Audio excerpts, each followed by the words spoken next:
अस्सलामु अलैकुम वरहमतुल्लाहि वबरकातुहू।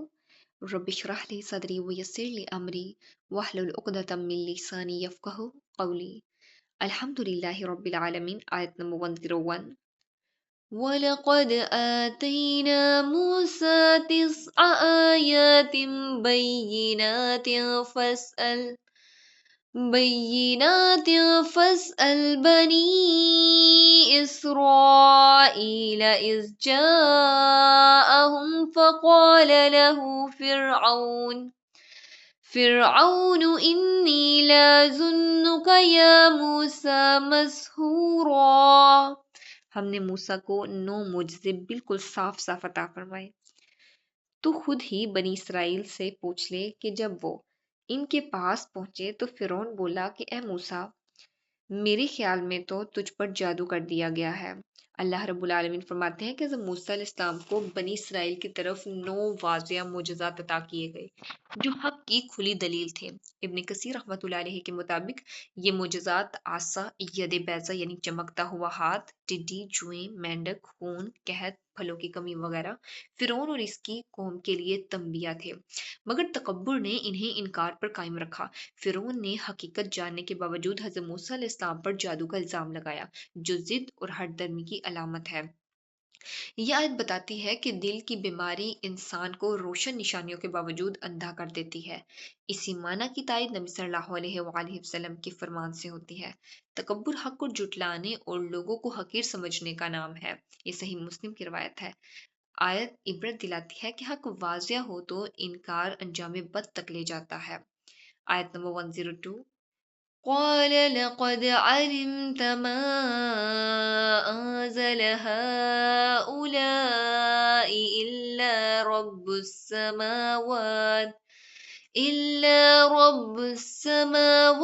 والأرض بصائر وإني لأظنك या फ़िरऔन मस्बूरा।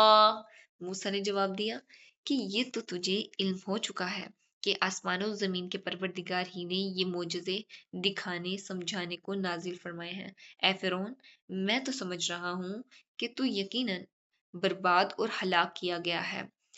हज़रत मूसा अलैहिस्सलाम फ़िरौन से कहते हैं कि ये 9 मोजज़ात सिर्फ अल्लाह रब्बुल आलमीन की तरफ से नाजिल हुए हैं ताकि लोगों को हक का पता चले, और फ़िरौन खुद भी दिल से इस हकीकत को जानता था। इब्न कसीर रहमतुल्लाह अलैहि के मुताबिक कि फ़िरौन की ज़िद और गुरूर ने इसे हक मानने से रोका, क्योंकि देखिए वो अपने आप को एक खुदा मानता था। उसको इसी चीज़ ने बर्बाद कर दिया, जबकि वाज़िह दलील मौजूद थी उसके पास। हज़रत मूसा अलैहिस्सलाम ने फ़िरौन को खबरदार किया कि इसका अंजाम हलाकत और बर्बादी है, क्योंकि जानते बूझते हक का इनकार इंसान को तबाही में ले जाता है। ये आयत हमें बताती है कि इल्म और दलील के बावजूद इनकार करना सबसे बड़ा गुनाह और नुकसान है। नबी सल्लल्लाहु अलैहि वसल्लम ने फरमाया, हक को जानकर जुटलाना ये तकब्बुर है, और अल्लाह रब्बुल आलमीन को तकब्बुर करने वाला बिल्कुल पसंद नहीं। आयत नंबर 103। فأراد أن يستفزهم من الأرض فأغرقناه ومن معه جميعا। आखिर फिरौन ने पुख्ता इरादा कर लिया कि इन्हें जमीन से ही उखेड़ दे, तो हमने खुद इसे और इसके तमाम साथियों को गर्क कर दिया।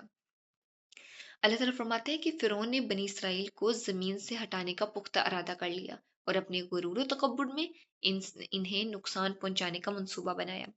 इब्न कसीर रहमतुल्लाह अलैहि के मुताबिक फिरौन की ये जिद और जुल्म हद से बढ़ गया, जिसके नतीजे में अल्लाह रब्बुल आलमीन ने इसे और इसके तमाम साथियों को पानी में गर्क कर दिया, ताकि हक की हिफाजत हो और नेकी के रास्ते पर चलने वालों को नुकसान ना पहुंचे। ये वाकया वाज़ह सबक देता है कि जुल्म और तकब्बुर करने वाले कभी कामयाब नहीं होते और इनका अंजाम हलाकत है। नबी सल्लल्लाहु अलैहि वसल्लम ने फरमाया, जालिम का अंजाम हमेशा बर्बादी है। ये सही मुस्लिम की रवायत है। अस्तगफिरुल्लाह। अल्लाह रब्बुल आलमीन से दुआ है कि वो हमें दीन का सच्चा फहम नसीब फरमाए, इस पे खुद भी अमल करने और दीन का पैगाम दूसरों तक पहुंचाने की तौफीक अता फरमाए। आमीन। व आखिर दावाना अनिल हम्दुलिल्लाहि रब्बिल आलमीन। सुब्हानकल्लाहुम्मा व बिहम्दिका नशहदु अल्ला इलाहा इल्ला अंता नस्तगफिरुका व नतूबु इलैक। अस्सलामु अलैकुम व रहमतुल्लाहि व बरकातुहू।